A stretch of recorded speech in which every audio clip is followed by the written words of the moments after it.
Halo, aku Rizka Amalia dari kelas manajemen rumah sakit program studi kesehatan masyarakat semester 5. Video yang akan kita tonton adalah video tugas dari mata kuliah manajemen bencana. Dosen pengampunya Ibu Zulaika SKM MPH. Selamat menonton. Bagaimana gempa bumi bisa terjadi? Kala itu, 27 Mei 2006, pukul 5:53 waktu Indonesia bagian Barat, terjadi gempa berkekuatan 5,9 skala Richter yang berlangsung selama 57 detik, tercatat dalam sejarah sebagai salah satu gempa yang paling mematikan di dunia, menempati posisi ke-9 atas jumlah korban jiwa yang melayang, puluhan ribu korban luka-luka, dan kehilangan tempat tinggal. Lalu bagaimana gempa bumi bisa terjadi pada saat itu? Terdapat sesar opak, sesar yang berarah timur laut barat daya searah relatif dengan di Sungai Opak. Benarkah sesar ini yang menjadi pemicu gempa bumi di Yogyakarta tahun 2006 silam? Masih adakah potensi gempa itu di saat ini? Ya, rupanya benar. Sesar opaklah yang menjadi pemicu gempa di Yogyakarta tahun 2006 silam. Lalu, bagaimana itu bisa terjadi? Dari penelitian para ahli dan dari data-data kegempaan menunjukkan bahwa sumber gempanya berdekatan atau terkait dengan keberadaan sesar opak. Terjadi sebuah pergeseran sesar opak yang menyebabkan gempa bumi 2006 silam. Lantas, bagaimana sesar opak ini bisa bergeser? Apa penyebabnya? Sesar atau patahan opak mempunyai bidang pergeseran. Karena adanya potensial energi, kemudian lepas dan bergeser, lalu pergeseran yang tiba-tiba itulah yang kemudian menyebabkan gempa. Kelurahan Patrubayan di Kapalewan Pundong menjadi epicentrum gempa bumi pada saat itu. Gempa bumi yang berpusat di darat itu meluluhlantahkan sebagian besar bangunan di Kabupaten Bantul. Mengarah segaris dengan sesar opak, terdapat dusun Lepen, tepatnya berada di Kelurahan Sumberharjo, Kapalewan Prambanan. Saat itu mengalami rayapan atau bergeseran tanah akibat gempa bumi. Saksi bisu peristiwa rayapan ini masih terlihat jelas. Sumur yang tadinya melingkar berubah menjadi elips sejak peristiwa gempa bumi tahun 2006 silam. Semua bangunannya roboh tak tersisa. Struktur bangunan yang tidak dirancang kuat menahan gempa sehingga resikonya mudah sekali roboh sekalipun dengan sedikit guncangan. Hal inilah yang menyebabkan banyaknya korban jiwa pada peristiwa gempa 2006. Sebenarnya masyarakat sudah cukup paham apa yang harus dilakukan pada saat gempa bumi. Namun karena kepanikan, terkadang membuat lupa sehingga satu-satunya yang dipikirkan adalah lari. Mitigasi kebencanaan sangatlah dibutuhkan agar menjadi kesiapan diri menghadapi segala bentuk kemungkinan yang bisa saja terjadi dengan adanya rilis dari BMKG bahwa ada potensi gempa karena adanya sesar opak sebesar 8,7 magnitudo. Masyarakat tidak perlu khawatir terkait hal itu, namun kita harus tetap waspada. Pemerintah sudah melakukan upaya-upaya dalam rangka membentuk ketahanan masyarakat dalam menghadapi bencana, yaitu dengan membangun kelurahan tangguh bencana, kemudian juga dengan memperkuat satuan pendidikan aman bencana.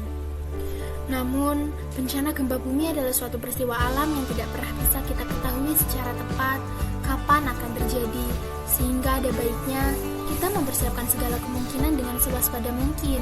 Kewaspadaan tersebut dapat kita wujudkan melalui berbagai persiapan. Di antaranya, mengenal lingkungan dengan baik akan memudahkan kita berlindung dan melakukan evakuasi. Letakkan benda atau material berat berada di bagian bawah, sehingga tidak menimpa kita saat gempa bumi terjadi. Kumpulkan surat penting dan berharga dalam tempat khusus yang mudah dibawa. Sediakan selalu kotak P3K, simpan nomor telepon darurat dan penting seperti SAR, kepolisian, dan rumah sakit. Jika berada di dalam ruangan, segera berlindung ke tempat yang aman dan kuat. Jika berada di luar bangunan, hindari benda yang dapat menimpa, segeralah ke tempat terbuka. Jika sedang berkendara, segera menepi, hindari berhenti di atas atau di bawah jembatan. Jika di area pantai dan muncul tanda tsunami, segera menuju ke dataran tinggi. Selalu ada hal positif yang bisa kita petik dari pengalaman menghadapi gempa pasca gempa Jogja 2006 silam. Bagaimana sebuah mitigasi bencana harus dilakukan? Gempa Yogyakarta 2006 memberikan pelajaran sangat berharga. Sifat guyup rukun dan gotong royong masyarakat Yogyakarta yang mampu membangun kembali hanya dalam hitungan minggu menjadi sorotan dunia atas kebangkitannya. Sudah seharusnya kita bersikap proaktif mengantisipasi segala kemungkinan yang bisa saja terjadi. Kita harus selalu waspada, menjaga diri, menjaga orang-orang baik di sekitar kita untuk selalu bersiap atas segala kemungkinan. Sedangkan di sisi lain, Jepang adalah negara yang sangat rentan terhadap gempa bumi. Jepang telah mengembangkan berbagai metode untuk memitigasi kerusakan akibat gempa. Meskipun Jepang sering mengalami gempa dengan kekuatan besar, jumlah korban tewas relatif rendah berkat peraturan dan teknologi yang diterapkan untuk meningkatkan ketahanan bangunan terhadap gempa. Jepang pernah mengalami gempa bumi besar dengan kekuatan gempa terbesar mencapai 7,6 magnitudo. Meski demikian, jumlah korban tewas sangat rendah, kurang dari 100 orang. Kemudian, sejarah dan persiapan bencana gempa bumi di Jepang patut diapresiasi dan ditiru. Pasalnya, Jepang merupakan salah satu negara dengan risiko gempa terbesar dan memiliki sejarah panjang bencana gempa. Sejak gempa besar Kanto dan kebakaran 1923, Jepang telah mengimplementasikan kode bangunan dan standar desain anti gempa yang ketat. Di Jepang, banyak rumah dilengkapi dengan kursi level gempa. Sistem peringatan gempa dan tsunami terintegrasi pada ponsel.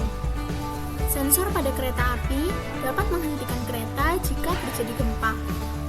Sekolah-sekolah di Jepang juga rutin mengadakan latihan gempa. Selain itu, di Jepang juga menggunakan teknik Sabo, yang merupakan serangkaian teknik rekayasa yang digunakan untuk mencegah tanah longsor dan banjir. Teknik Sabo telah digunakan di Jepang selama berabad-abad dan telah terbukti sangat efektif.